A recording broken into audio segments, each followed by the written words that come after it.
I'm Paul Wooliver. I'm the owner of Pinellas Power Products, and this is the installation instruction video for the extended run fuel kit for the Predator 3500, the Powerhorse 3500, and the Echo Bearcat 3500. These three generators are all the same generator. In fact, they all use the Predator 212cc Hemi head engine. I will be using the Predator 3500 generator to shoot the instructional video on.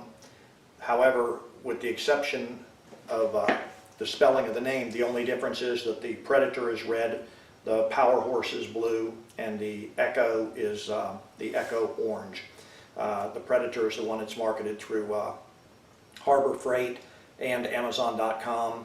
The Powerhorse is marketed through Northern Tool and Equipment, and of course Amazon. And then the Echo Bearcat, I'm not sure how Echo Outdoor Power Equipment is going to market their generator, but that's up to them. The kit will come with everything you need except for the fuel tank itself. It has a flyer that tells you that you have bought the greatest thing since sliced bread. It has a positive crankcase ventilation valve. It has a bag with all the hose clamps, both the 1/4 inch and 3/16 size, the check valve for the fuel system, the quick disconnect fittings for the generator and for the fuel tank end, and other hardware. The most important thing in that bag is going to be the USB flash drive, which contains a copy of this video, and it is the installation instruction for this kit.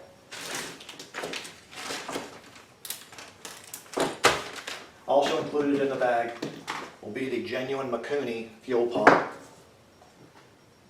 a molar fuel filter, a roll of Teflon tape, a valve cover gasket,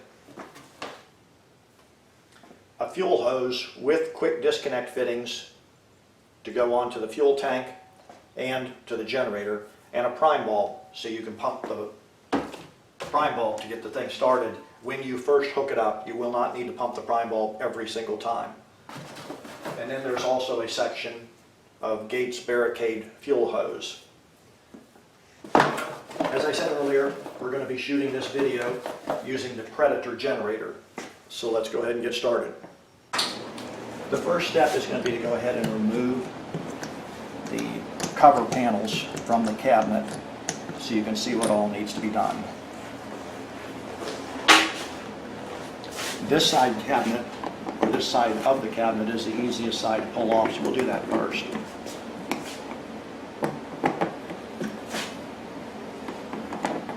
There are two Phillips head screws, and then there is a little tab, and all that is just a rubber tab that goes into this hole. So you pop that tab out, and then you pull the front cover off. You notice the screws stay captive in this cover. The bottom of the cover has three little tabs that slide into these three notches, so you'll slide it down, and then these two and this one tab will go into these grommets, and of course the screws hold the cover on the rest of the way.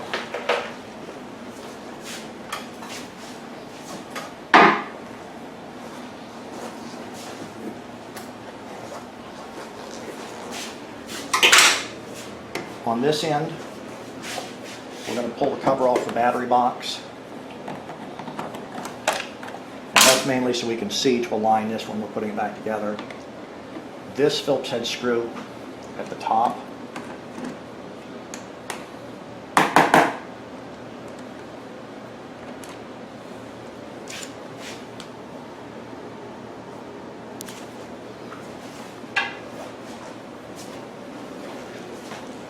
Then at the back side, we're going to take all 6 of these screws off. The reason I'm going to take the entire back cover off is not that we have to get this cover off, but it's a whole lot easier to put this one back on if this one is not in the way. Since the job is not completed until the whole thing is together and running, it is actually easier if we remove this entire cabinet, or this entire end of the cabinet.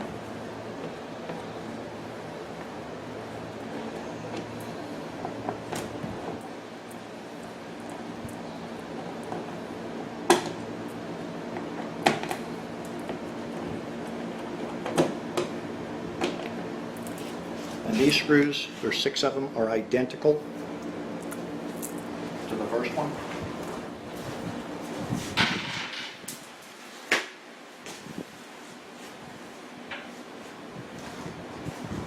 And this end just slides off.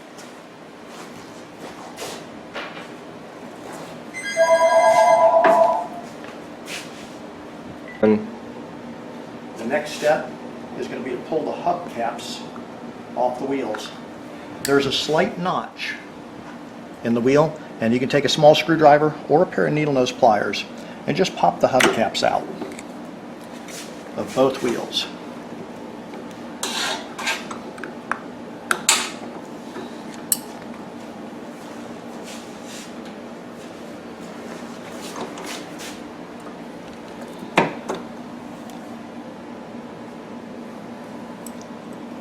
So you remove the cotter pin, the washer, the front wheel, and the brake ring off of this end.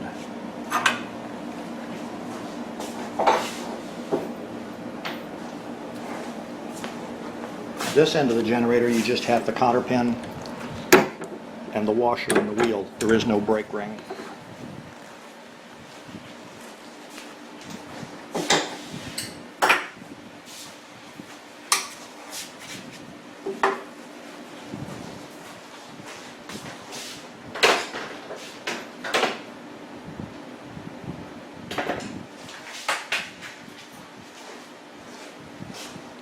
There are 2 small black rubber plugs on the top of the generator.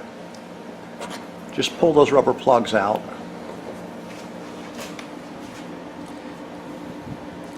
What they do is they cover 2 more Phillips head screws. So you'll remove these 2 Phillips head screws.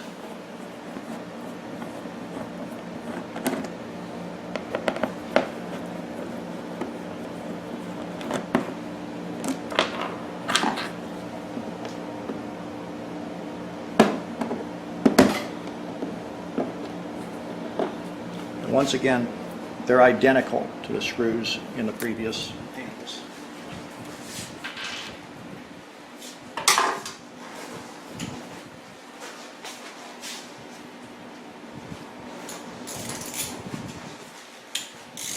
At the bottom of the generator, there are 3 6mm bolts with 10mm hex heads on them.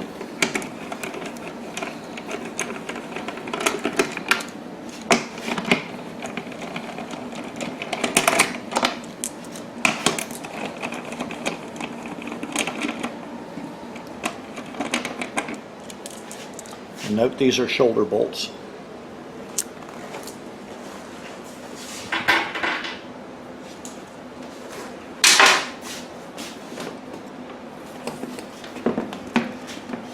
Hold on to the generator itself by the top or the fuel cap or something, and just pull out on the recoil start rope a little bit.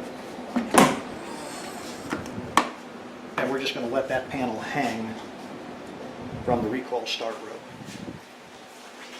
Come back around to this side.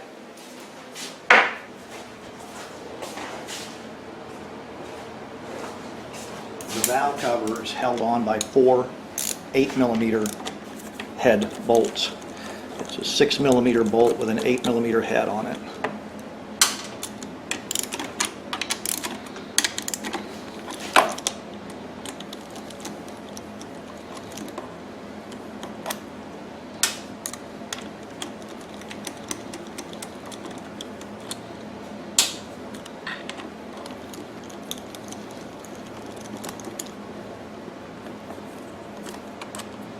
Incidentally, I get this question all the time, what is the OHV? That's just overhead valve. This is a valve cover. we're going to go ahead and push the breather cover or the breather hose off the end of this spigot and remove the valve cover. If your valve cover gets torn when you're removing it, the kit will come with a replacement valve cover. During the video, several times I referred to this item as a valve cover or this item as a valve cover. These are actually valve cover gaskets, not valve covers. The valve cover is this cast aluminum part.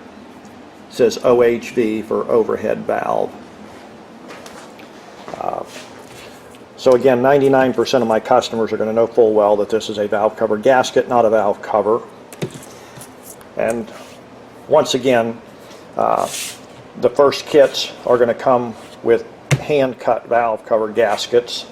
And as I stated earlier, I use genuine Velcro gasket paper. I don't use some cheap construction paper.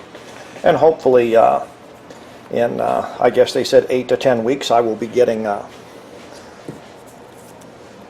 the official valve cover gaskets in from Harbor Freight. Let's hope so. If not, then I'll have to continue cutting my own gaskets by hand. You love it. You go to grad school and you get to cut out shapes from paper. At any rate, I'm pretty disappointed in the fact that they don't even have valve cover gaskets available. Okay, the reason we're pulling the valve cover off is we need to disable the stock PCV valve so that it has a pressure and a vacuum wave at this port. Right now with the PCV valve in place, it has a pressure and then nothing, then pressure, then nothing. And we want it to be pressure, then vacuum, then pressure, then vacuum. And that way it'll oscillate the diaphragm in the fuel pump.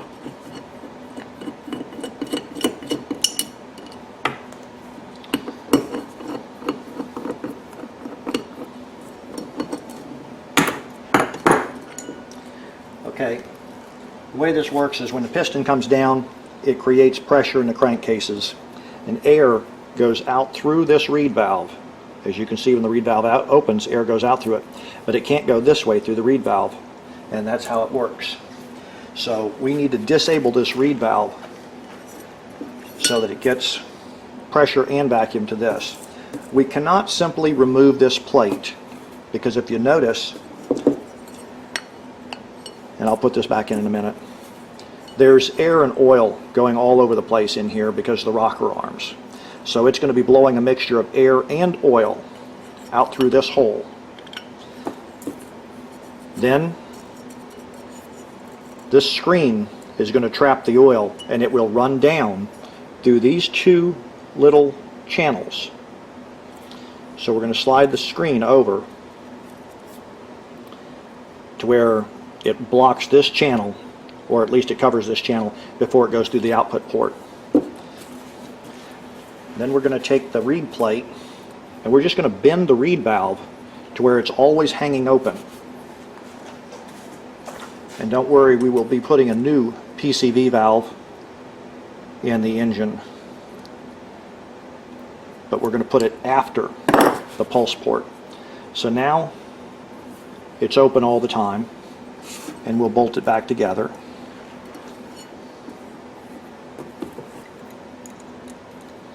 And incidentally, these bolts have a 7mm head on them.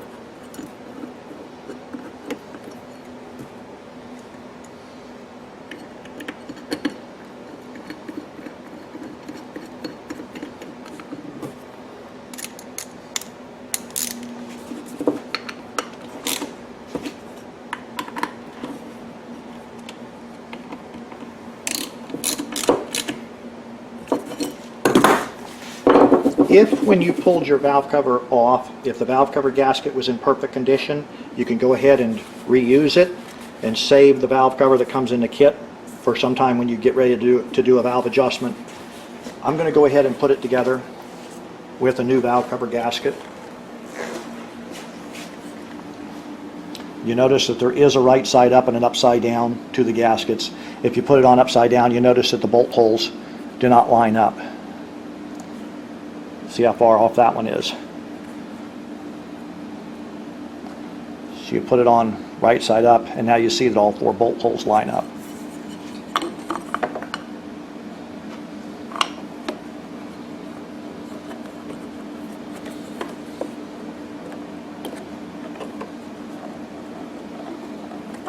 I'm going to remove the breather hose because we're going to be rerouting that anyway. And we'll just start all 4 bolts loosely.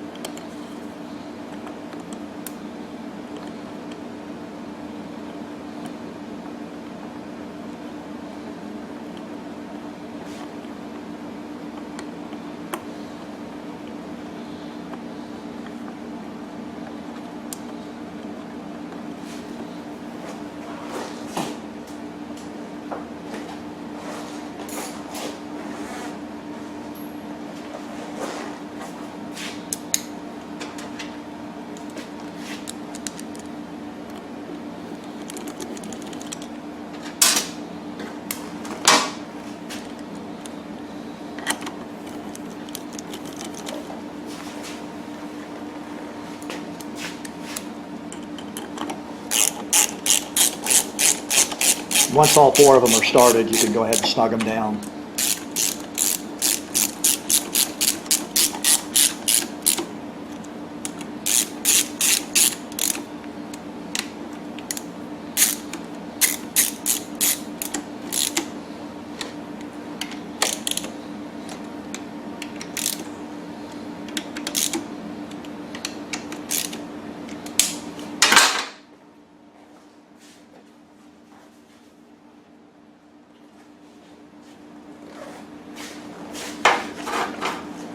The next step is going to be to drill a hole, 1/4 of an inch hole, to mount the fuel pump.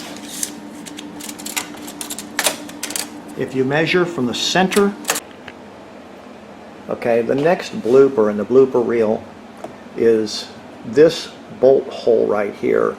Needs to be 2 5/8 of an inch from the center of this bolt over to the hole for this bolt. During the shooting of the original video, I gave the wrong number.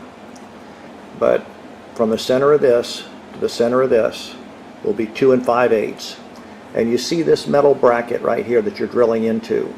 It needs to be biased down just a little bit from the center, because that way this hose will be easier to slide on, and this clamp will be easier to clamp because you can have more room to get your pliers onto this.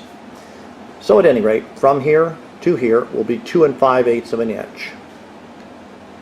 Drill 1/4 of an inch hole.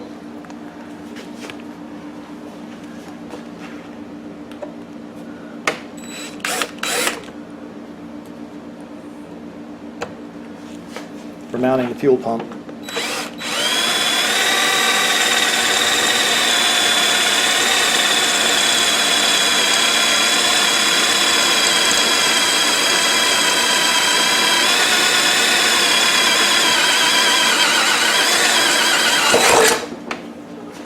Incidentally, make sure that you put the valve cover back on before you drill this hole. As you saw, there are metal filings that would end up in the engine otherwise.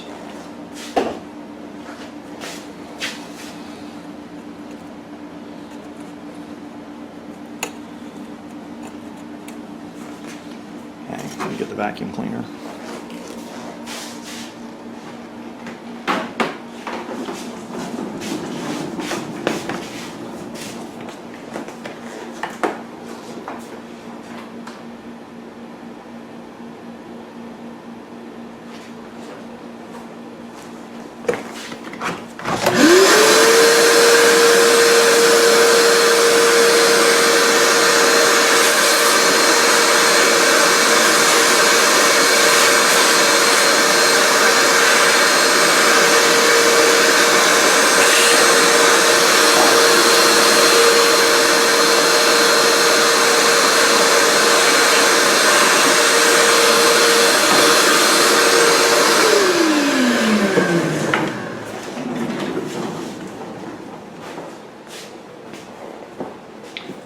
Okay.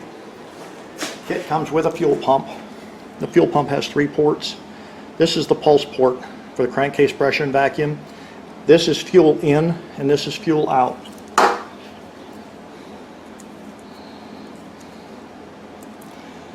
Take the bolt included in the kit. There's 2 washers on it. One washer will go outside. The other washer will go behind the metal frame rail on the generator. And it is a bit of a challenge to get the nylock nut fitted onto the back. Okay, this time it went smooth.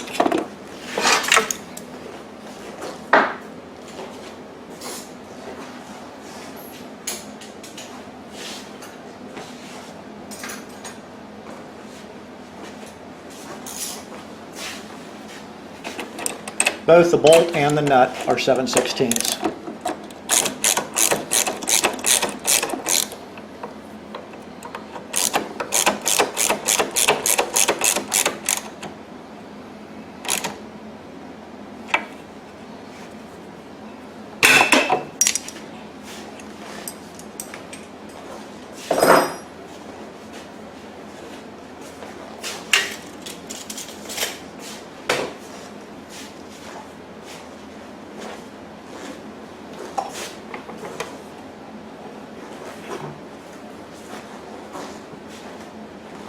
Okay, this is the new PCB valve assembly.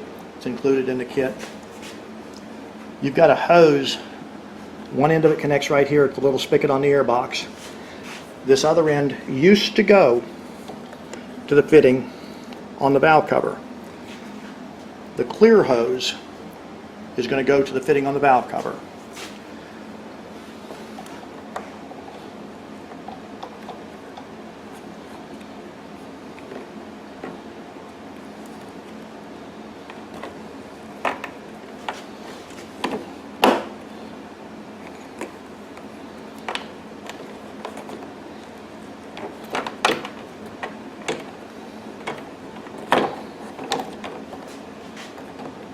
Okay, so we've just fitted it behind this, and this is the charcoal canister for the evaporative emissions, so that it passes the emissions test. We're going to take the clear hose and we're going to feed it around, and we're going to put it right back on the port that this hose used to go on.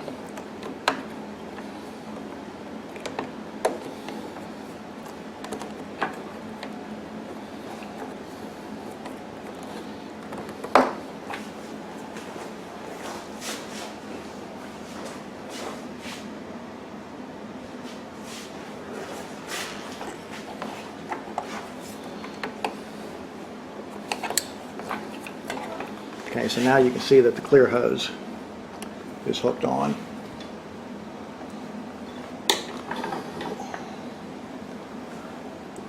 It's clear, so it's a little difficult to see, but right here is the edge of the hose.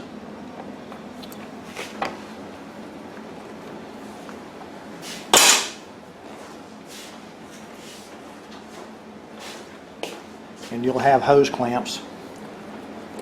This hose does not carry gasoline, it carries air.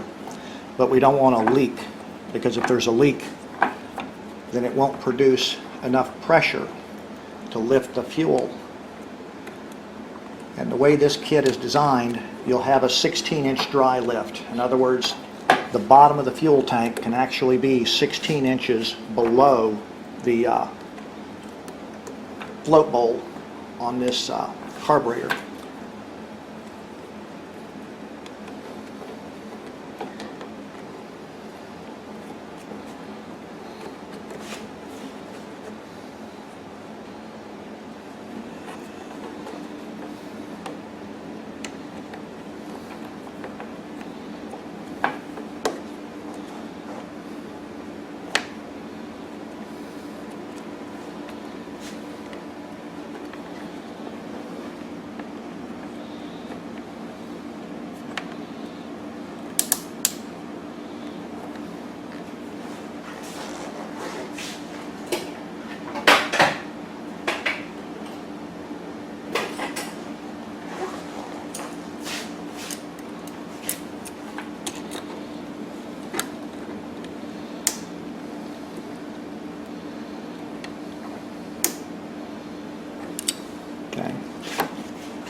So what it does is the airflow goes through this port, through the clear hose.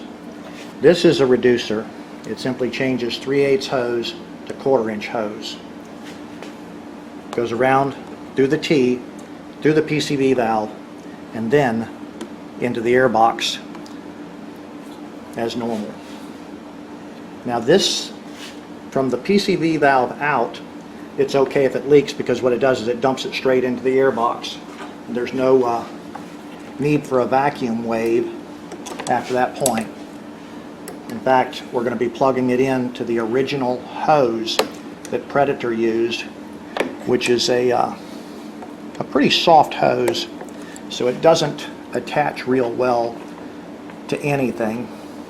You've noticed that when you pulled it off of the original valve cover, that it was not difficult at all to pull off. Like I say, it's a pretty soft, flexible hose, because for their purposes, it didn't matter if it leaked or not.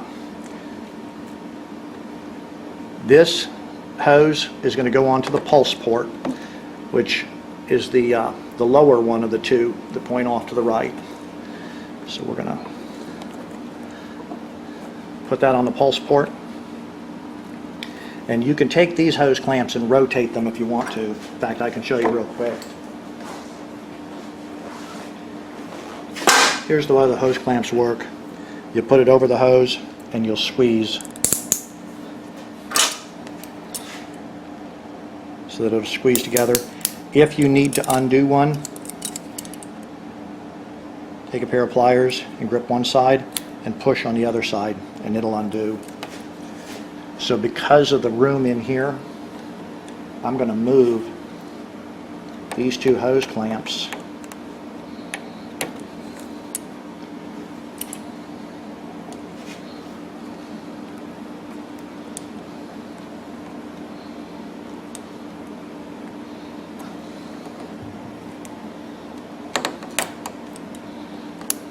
I'm just going to angle them slightly to the side so that we can get a hose onto the other port of the fuel pump more easily.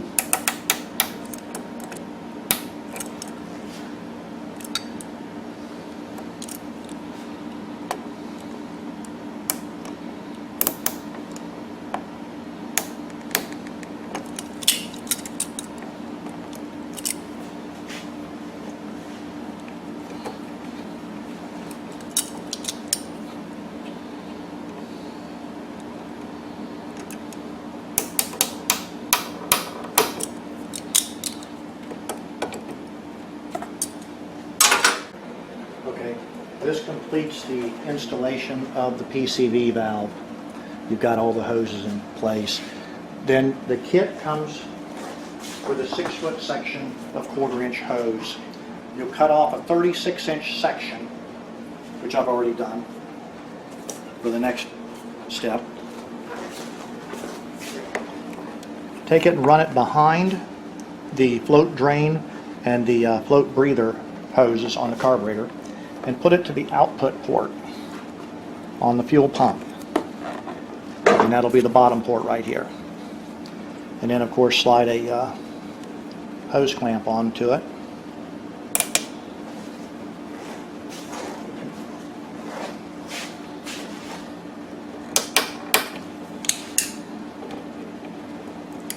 Squeeze it down tight. Then take the hose, and you can see right through here, right below the recoil start housing, you're going to feed it straight through to the other side.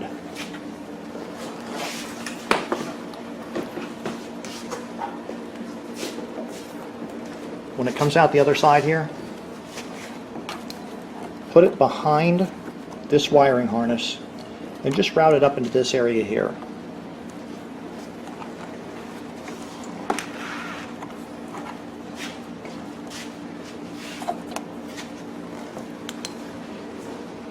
Then we're going to remove.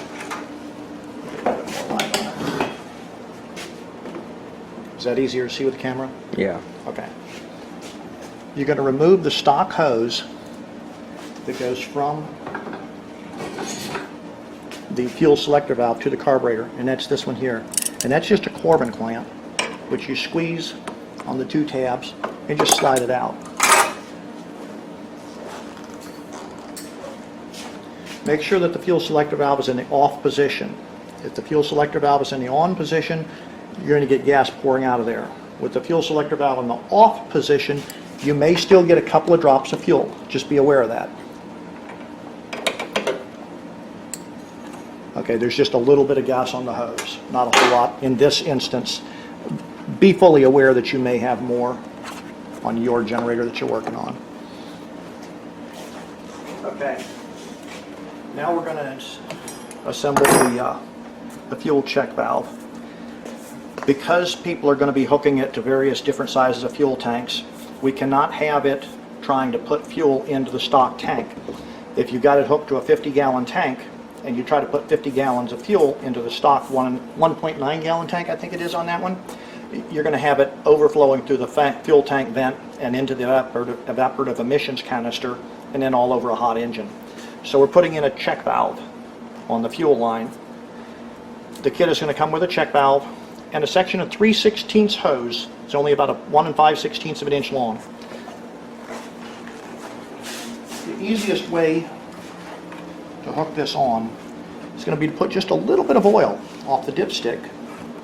Pull that hose out of the way. On the end of that hose.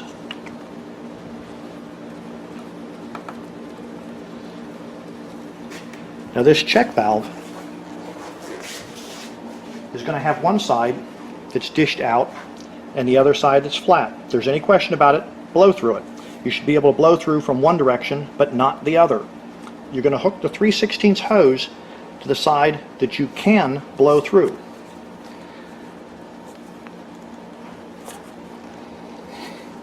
That's it, and you notice it. You can blow through it.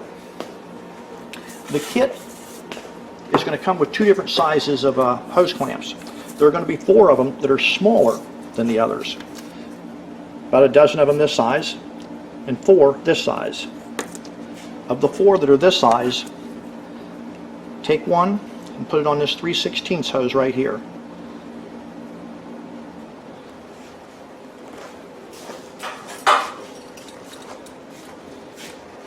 And I give you 4 even though you only need 2, just in case you mess one up.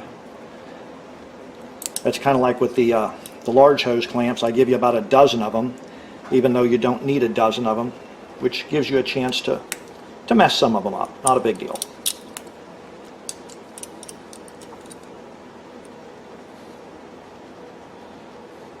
And truth be known, you're stretching this 3/16 hose super tight, putting it onto this 1/4 inch check valve. That's why you needed the oil to do it with.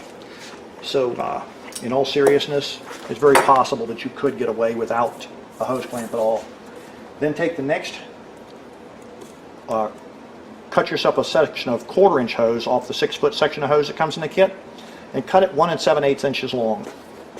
And you'll put that onto the other end of the check valve.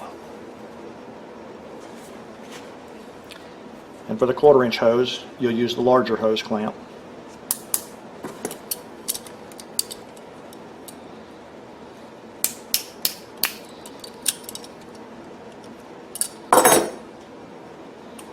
And then take the T-fitting included in the kit.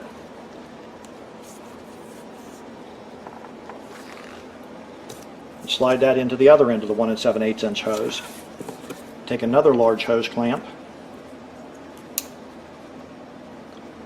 and clamp that down.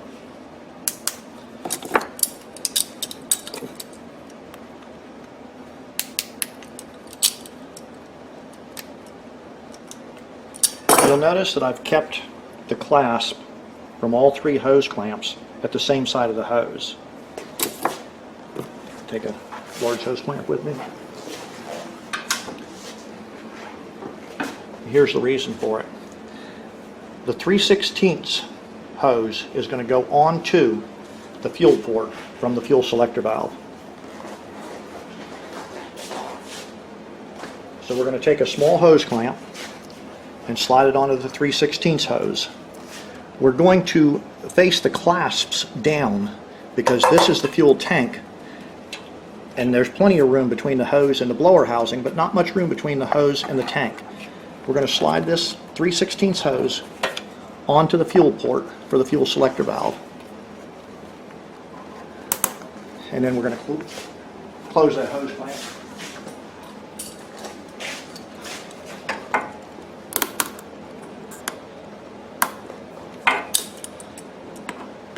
And hopefully you can see that clearly. Can you see that with the camera? Okay. Then, this is the hose that you removed from the fuel selector valve originally. It goes to the carburetor. So we're going to slide it on the back of this T-fitting.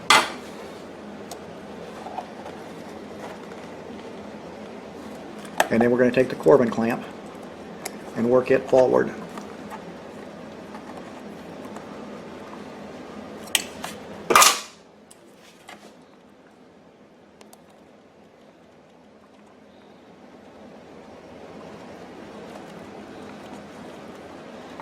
Okay. And I'm going to face the Corbin clamp down slightly so it doesn't rub against the fuel tank for the same reason. Now you've got the fuel hose coming from the fuel pump, and it goes below the blower housing, comes up behind this wiring harness, and it's going to come up and hook onto the T-fitting here. Then you take a large hose clamp, you put it in place, and go ahead and squeeze it down nicely.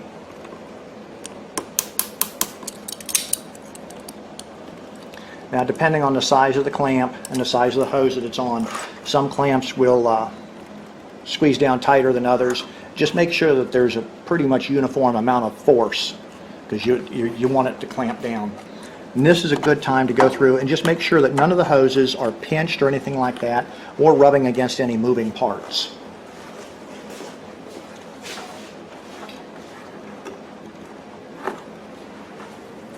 So no moving parts and no sharp edges involved in this yet. I'll move this so we can get a little bit better light on this next section. Then go back to your original 6-foot hose that came in the kit and cut a 20 1/2 inch section. And that's going to route above the breather line that you just put in earlier. It'll come out here. And that's going to go to the fuel input port on the fuel pump.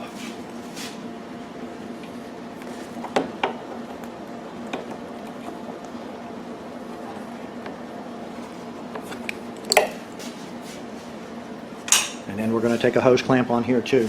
Keep in mind that this is the input side of the fuel pump, so this is a suction hose.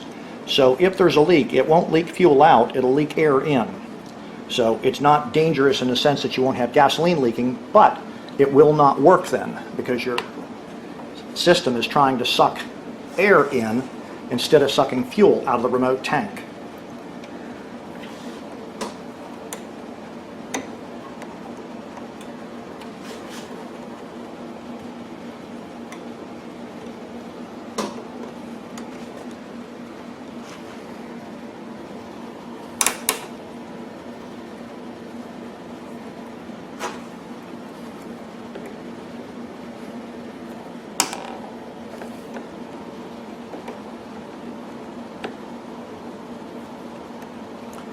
We're just going to try and squeeze this hose clamp down without losing a finger.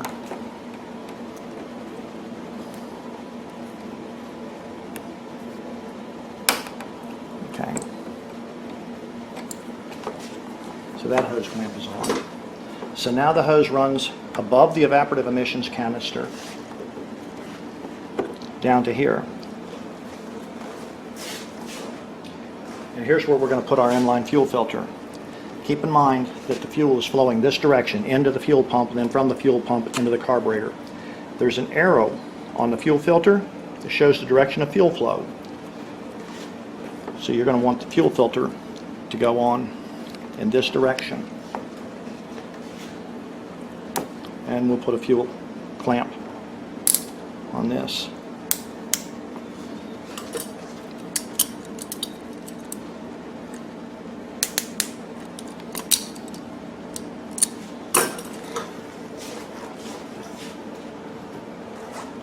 Then you'll cut a 9.5-inch section of hose from your original 6-foot hose to put on the other end of the fuel filter.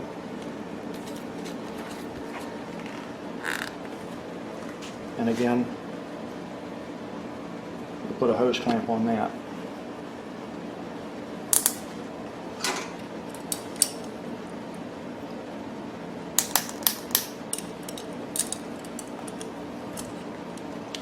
This next section, you're going to feed the hose through, right through this gap, and you want it to come out just above the recoil start cord. So let's go with the other side of it here. You're going to want it to come out through this area here because it's going to be mounted right here above the recoil start hose, or the recoil start rope. Okay. So if you look at it, it looks like the easiest way to do it is to go just above this hose, which goes from the evaporative emissions canister to the air box. And we'll see if we can fit it through there painlessly.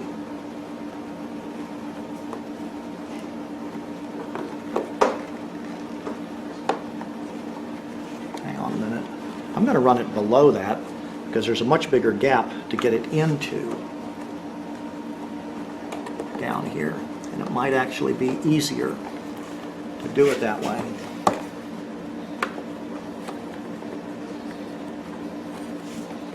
I'm going to say that was definitely easier.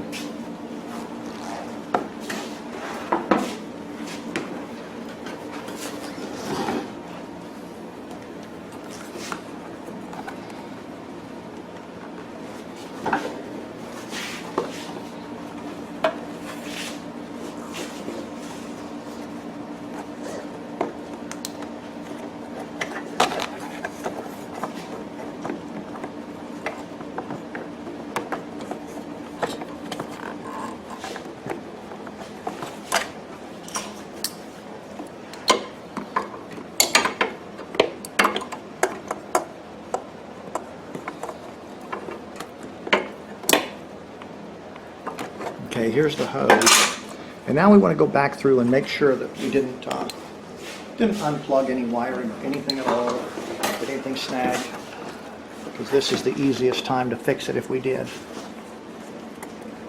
Okay.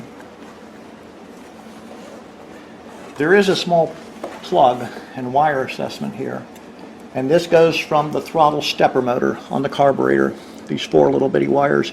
Just don't unplug that accidentally, because if you do, your generator won't run. Can you see that plug when I'm moving with my fingers? You might need a flashlight. A little bit. I don't know if you can see it better from the bottom. Yeah, in fact you can. This plug here. Just make sure that you don't tear that. Of course, with anything else, if you put it in carefully, when you feel some resistance, stop it.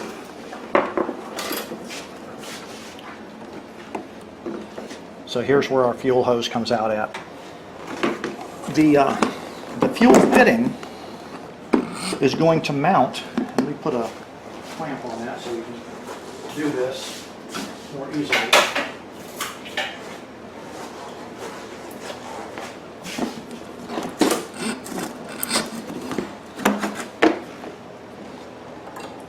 This is just to keep the recoil rope from pulling in on us. The reason that the kit is going to come with this style fitting is because it goes straight in. And we're going to drill a hole right above the recoil rope, and this is going to recess in here. And when it's all the way in, you're going to get about this much of it sticking out of the side of the generator. Whereas if you went with a brass one and mounted it up here or wherever, you're going to have this much of it sticking out of the generator.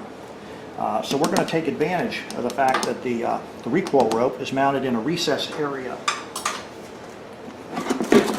So the first thing we're going to do is drill a 1/4 inch hole through this area here. And I say that like it's going to be easy.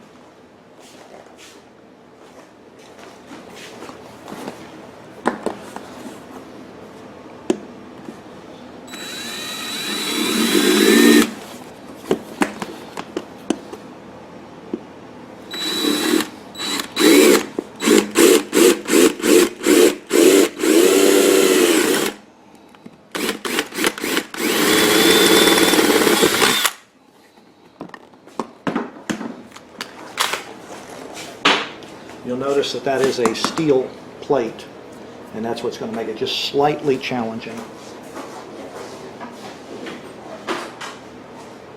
I still prefer to have the fuel fitting recessed in there like that, as opposed to sticking up for you to catch your knee on or whatever while you're transporting the generator.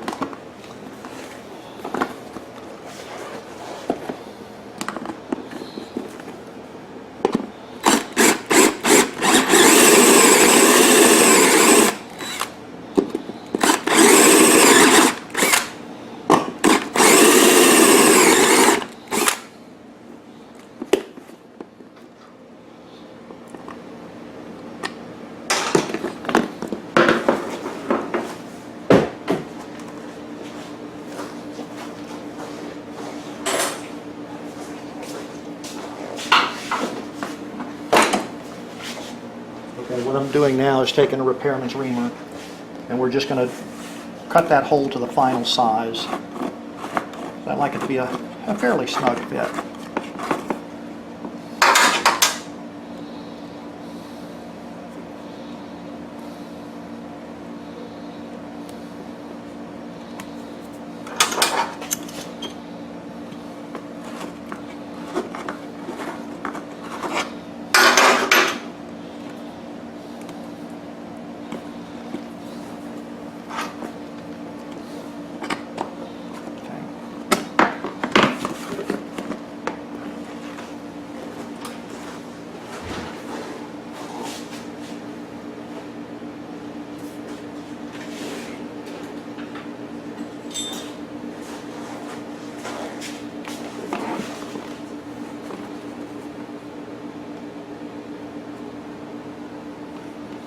I'm just trimming off that little piece of plastic. Okay.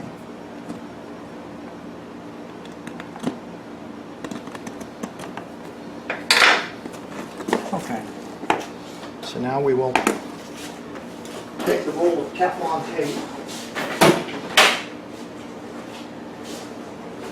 which also comes in the kit.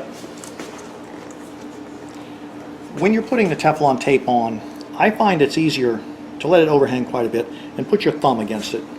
Now you've got something you can get your thumb and hold on to it with.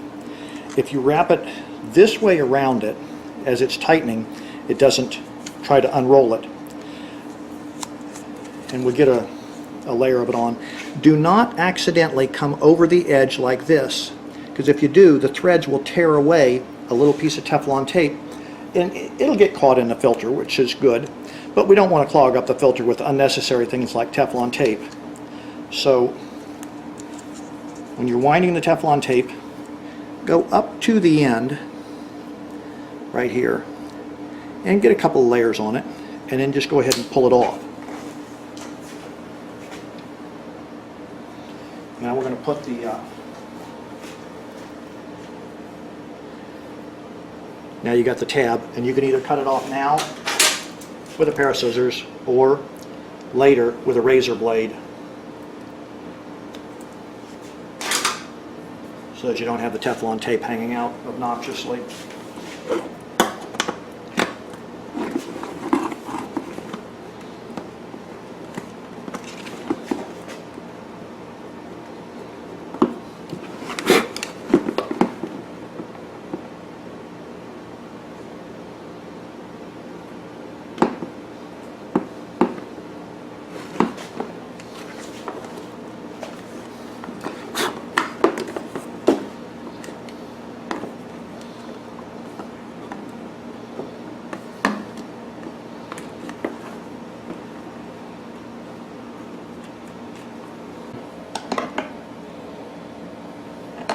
What you'll do is just tighten this down where it's good and snug.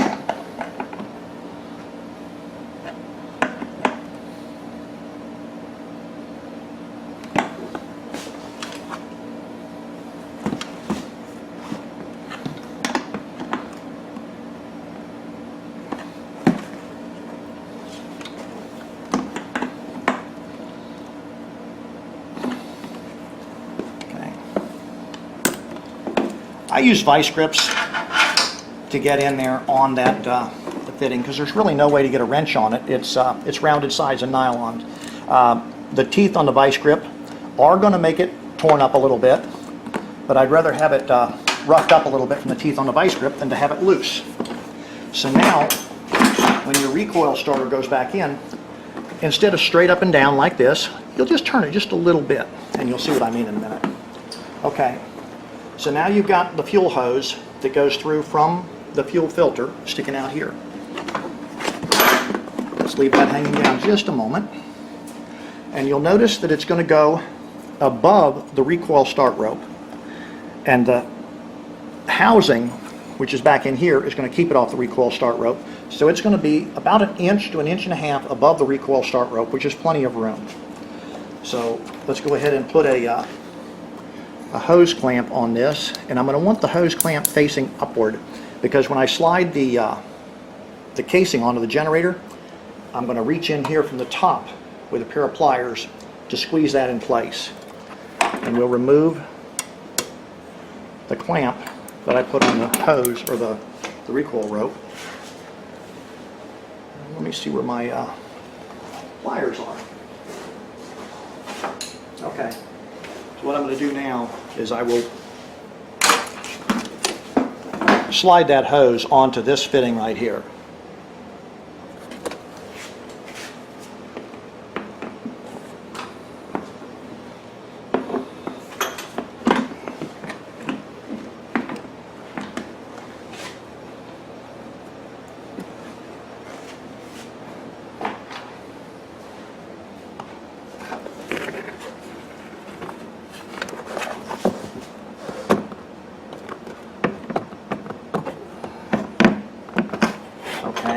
If you want to come around this side, you can probably see it a little better.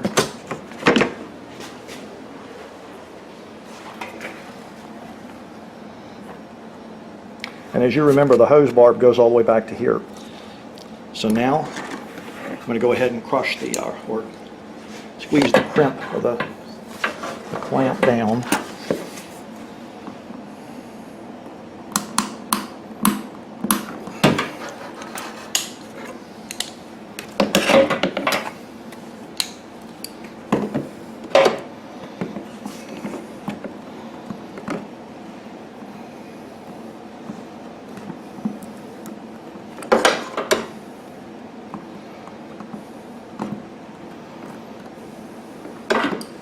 Okay, so now we're ready. Go ahead and slide this back up into place.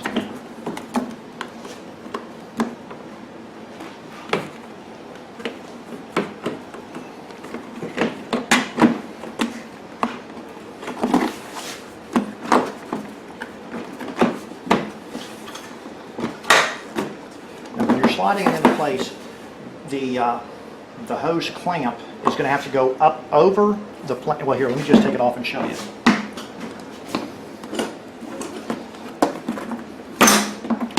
Okay. Here's a bracket.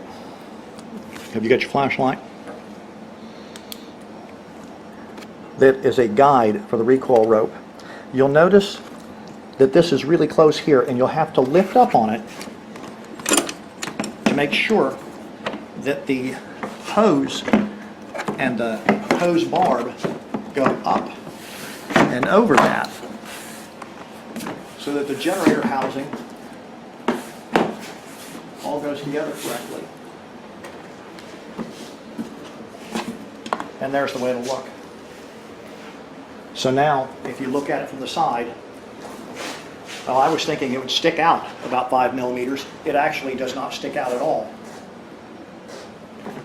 So there's a lot less chance of you snagging a foot or a toe or whatever on it. And now we take our Phillips head screws and we start putting the cabinet back together again.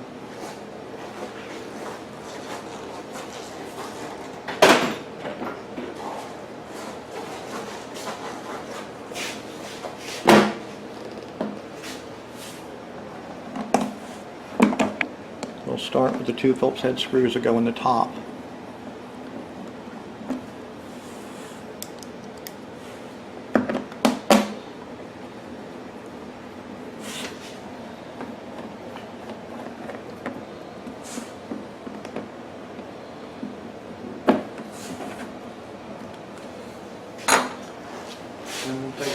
shoulder bolts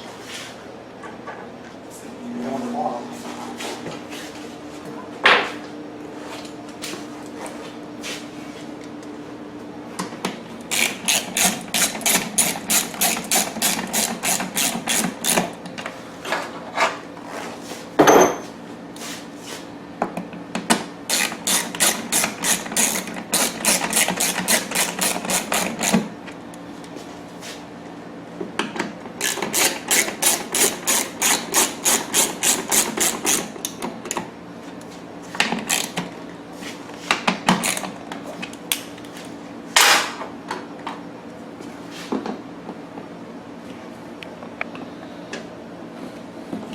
Then on the front of this, we've got a single Phillips head screw that came out of this corner. We'll put that back in.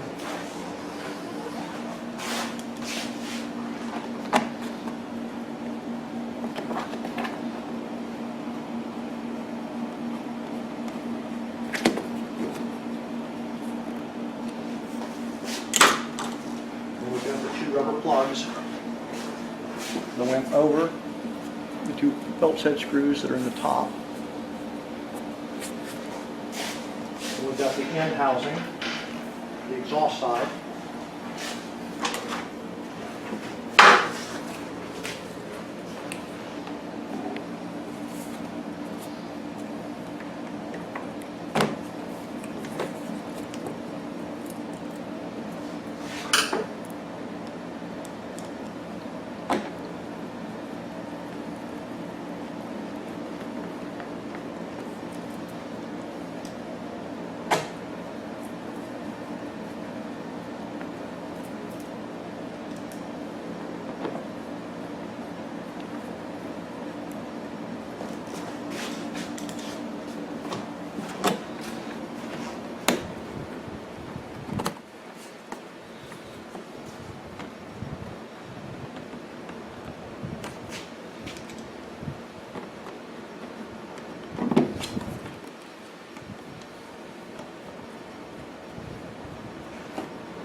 The kit will also come with this fitting, and this is to be screwed into the fuel tank, and that'll be connected on with your fuel hose.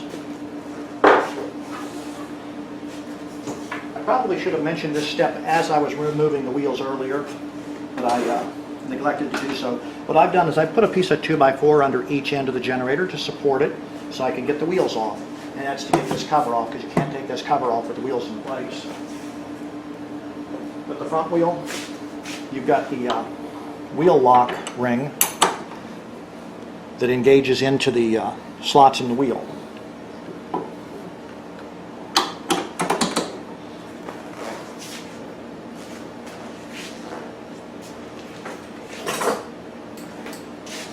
And we'll put our washer in place. Put the cotter pin into it. And then the hubcap. And the hubcap slides into the wheel and just snaps in place. The rear wheel does not have a wheel lock ring.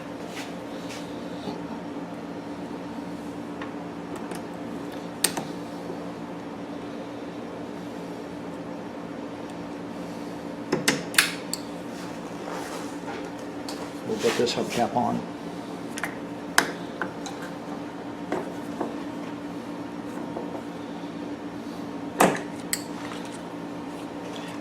Match the slot on the hubcap up with the slot on the wheel. It makes it a little easier.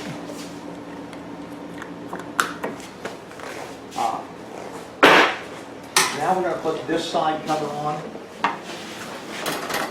This is the last step. This would actually be a good point to take it outside and test run it and make sure everything is good if you're doing it yourself. I'm going to go ahead and put the cover on so that it shows you how to do that. Incidentally, this clear plastic hose, when you're running it, it may become milky white. If this becomes milky white, then you know you've got a little bit of water in your oil or condensation in your oil, and that's pretty common on these generator engines.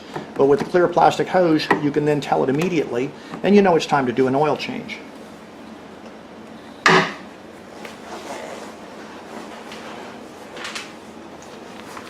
So we'll slide these 3 tabs into the bottom.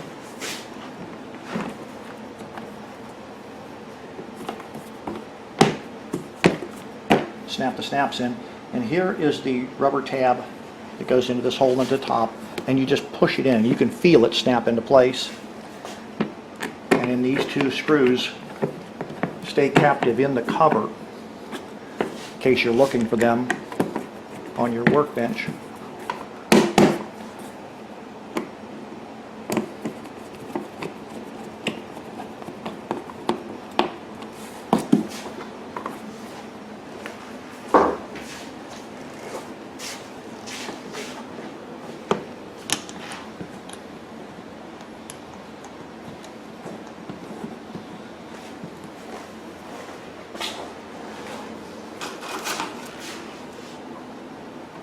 Oh, incidentally, this particular customer has put a battery maintainer charge lead on it. Yours won't have this on it unless you've already installed a battery maintainer charge lead.